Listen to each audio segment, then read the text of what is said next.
जंगल से बाहर एक दरख्त पर एक चिड़िया मोनी और उसका शरारती बच्चा रहते थे।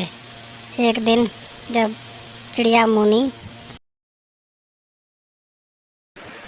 बेटा मैं खाना लेने जा रही हूँ, तुम यहीं रहना और अपने घोंसले से बाहर ना निकलना।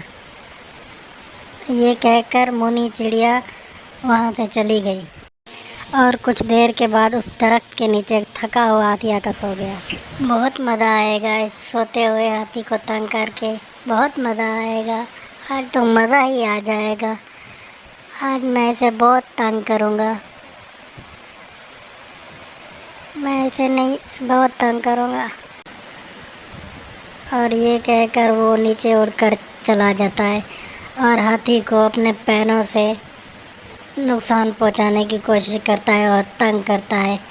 ऐसे वो चलता रहता है, वो इसे मारता है, फिर ऊपर चला जाता है, फिर नीचे उतर आता है और फिर वो उसे हाथी को तंग करता है और ये इस तरह काफ़ी देर तक चलता रहता है।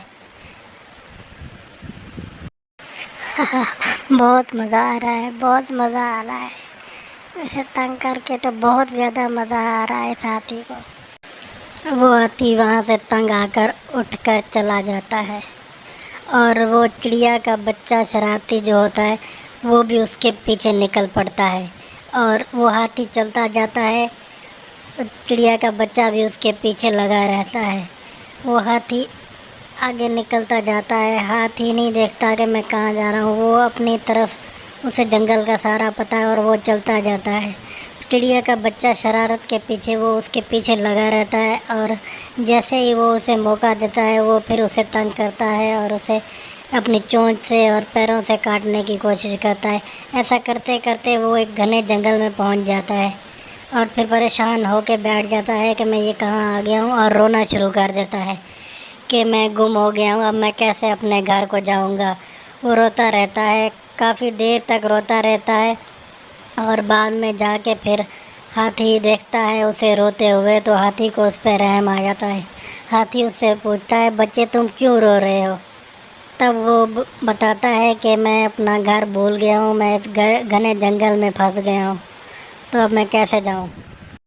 वो हाथी अच्छा होता है और वो उसे कहता है, चलो मैं तुम्हें तुम्हारे घर छोड़ आता हूँ। ऐसा कहकर वो हाथी उसे लेकर निकल पड़ता है उसके घर की तरफ। तेज़ी से वो उसके घर की तरफ बढ़ता है और वो बच्चा भी खुश हो जाता है और ऐसे चलते चलते वो निकल पड़ते हैं।